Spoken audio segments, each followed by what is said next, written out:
Hey, this is Marlo with Marlo Gets Fit, coming to you from Grants Pass, Oregon, and it looks like the wind is picking up. It's a beautiful day today. I hope you had a good Sunday. I hope you had a great weekend.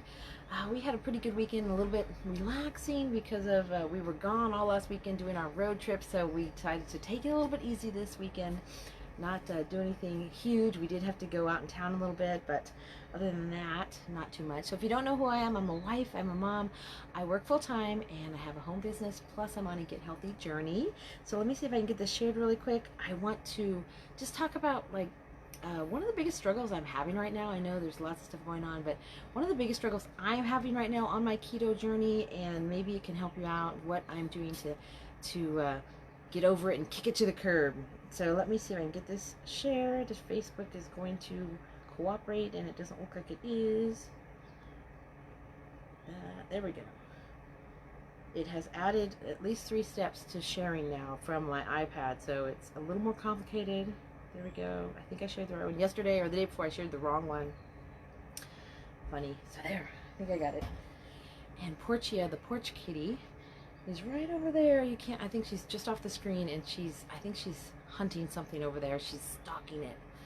She's super cute, and she's finally letting me pet her, which it took quite a while. She's been living under the porch for I don't know how long it's been, 6 months, 7 months, 8 months, something. It's been a long time, and she would not let us go near her, and then we kind of started feeding her, and then now she's actually letting me pet her. She loves pets now, but she won't come in the house. But she does like pets, so she's super soft, and everyone loves her in the family. So let's see. So today was a really good, relaxing day, but lots of productivity on my business, working on the new company. I'm so excited. Our team is just exploding, so I'm real excited about that. But I just wanted to go over something that has helped me, or I've been struggling with, because I was doing a post today about everyone who's following me on my journey. I am so thankful for you, for all the support and all the encouragement, and it helps me to stick to my journey. I've been doing this for over 3 years now, and it's really helped me having you to talk to, and having sharing my experiences and what's working, what's not working, and when I have a bad day or something goes wrong or that sort of thing, it really helps to have someone to talk to about that. And so I'm just really super appreciative of everybody and you that has followed my journey and gives me encouragement along the way. And so I was talking about struggles because I'm wondering, how can I help you with your struggles? What are you struggling with right now? What is going on, that you're finding in your low carb keto journey that's, you're finding really difficult right now? Or how's it going? Is it going great? I'd love to hear that too. So, definitely leave me some comments or message me if you want. I'd love to hear what is going on with you, and how this is working for you if you're struggling with something. Because if I can help, if I can maybe do some research or what has worked for me and share that with you to help you on your journey, I would totally love to do that. So the one thing, the biggest thing, I guess, there's all kinds of things that you have difficulties with, but the biggest thing I think right now that I'm struggling with is all this stress and stress eating. This everything that's going on, virus, the economy, this is so much craziness. This 2020 is a heck of a year, that is for sure. So lots of stress, and I'm finding that is my biggest thing, because up until now I really haven't had a problem with eating or overeating, or I've really stuck to the low carb, unless I was allowing myself a cheat meal or a cheat day or something like that. And I found with all the stress, like a few months ago, I started just overeating mostly low carb items, and maybe once in a while I'd say, oh, I'll have a regular piece of bread or something. I wasn't like just binging on sugars or anything like that. I wasn't drinking regular Cokes, but eating too many low carb things, it just kind of stressed. Like I wanted to munch, I wanted to eat, and the stress, I think this stress was making me want to eat more. And I know a lot of people have talked to me about that, having the same problems. We all joke about the COVID-15 extra 15 pounds everyone's gaining because they're not getting to the gym, they're not getting exercise. All they have to do is stay at home and eat all the time. And I've been finding, I work from home, so I do, I pretty much been able to manage that, but this last few months it's just been, the stress is killing me. So I decided to work on this and figure out what I can do to stop it, because I sure don't want to gain all my weight back, and I don't want to, have to backtrack. So my biggest thing was to sit down and reflect about it. I kind of wrote out how I was feeling, what I thought was causing it, and I think it was definitely the stress. It was definitely everything, the uncertainty of what's going on. You don't know, is, a business is going to open, are they not going to open? Am I going to be able to buy toilet paper? Oh my gosh, I can't have toilet paper.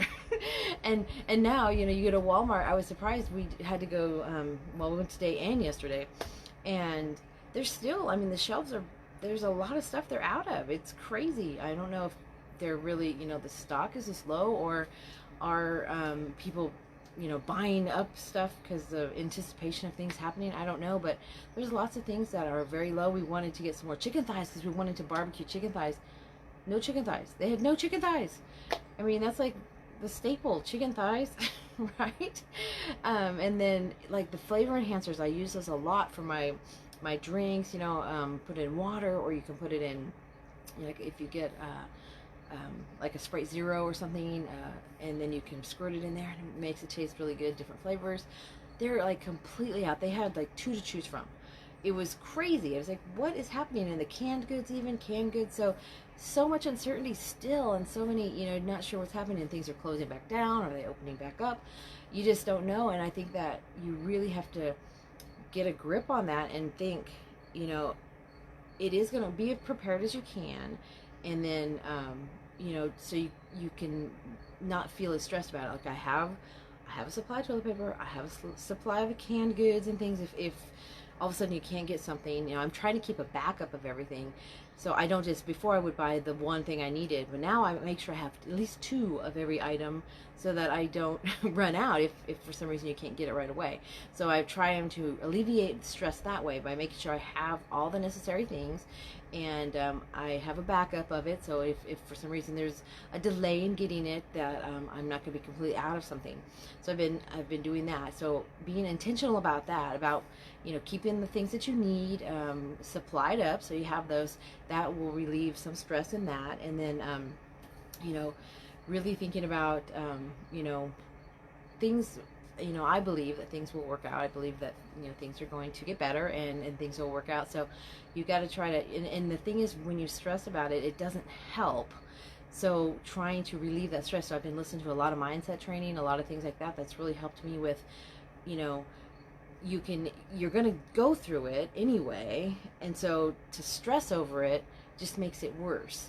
So you go through it, try to have the happiest, most positive attitude, and it will make it seem better or feel better when you're not just stressing about everything. And then the biggest thing I did was I decided I'm not going to be stress eat. I'm just not going to. So I've I had to make that decision, because before I was like, oh, it's okay, I can just have that. Oh, it's okay, I'll just have that. And I was kind of giving myself an excuse that we're going through all this stress, so it's okay if I stress eat. It's a good excuse, because we have, we're going through all this craziness. So it's a good excuse to eat that extra, low carb candy, or that extra low carb item, or that extra thing, or maybe have that chip. Oh my gosh, I had a chip. So, I told myself it's not okay. I want to come out of this and be better than I was, better than I was before, making progress. So I don't want to go backwards, and I don't want to be staying the same this whole time. I'm going to be at home or not, so I might as well make a good effort. So I did that, and I decided to definitely up my exercise, because before, exercise has always been my problem, that I have a hard time getting it in. And so I've really upped my steps. I've joined the step bet and upped my steps quite a bit, from like 5,000, and now I do at least 7,416 every day, and then 2 days I have to do 9,443, I think it is. And so I've been really stepping up that, really sticking to my exercises once an hour, getting up and doing my little bit of exercise all throughout the day, and making sure I get that exercise in. No excuse. Just because we're going through all this craziness is not an excuse to let yourself throw your health away. You just don't want to do it, because that's the thing is, this whole change, was not just to lose weight. It was to be healthier and to be able to do the things and live life and play volleyball again and do hiking and do all these things, play with my son, go out and do stuff with my son where I wasn't able to do that before. And so I'm not going to go backwards. So you have to really think of that why. That's really helping me think, remember, you know, why am I doing this in the first place? It's not just to lose weight. It's because I want to live a better life. I want to have a happier life. I want to be, you know, better. And so that's really helping me to focus whenever I even think about, oh, I want to grab something to eat when I'm not really hungry, and I think, nope, I'm not going to do it, So I don't know, hopefully that helped you out. It's kind of rambling a little bit, but I know there's so much stress, and a lot of people are dealing with that, so maybe that gave you a little bit of help. And if you are struggling with something, you know, I'd love to help any way I can on your keto journey, low carb journey, something, you know, if you need some motivation or something like that, send me a message, leave a comment. I'd love to hear what your struggles are, and maybe I can come up with, you know, some suggestions, something that helped me, or I know have a lot of people that are also in doing, you know, low carb keto lifestyle, and I can come up with some solutions for you. So definitely do that. And if you're just getting started, you want to just get started with keto lifestyle, it's the best. I love it. I do have a guide that can help you get started. It's 10 easy steps to get started with your ketogenic lifestyle, and it has really easy what to do, what not to do, and then a food list so you know what to buy when you go to the store, and hopefully they'll have it in stock so you can get it. And if not, there's lots of great stuff you can buy online too. So if you want that, just send me a private message and say 10 easy steps, and I'll be happy to send it to you. And hope you have a great rest of your day. Have a great weekend. Start your week. Let's have a really awesome week. You know, set your goals so we will have a good week, good making progress towards our health goals, our family goals, business goals, life goals, and then always making progress. So have a great rest of your day, and I'll see you in my next video.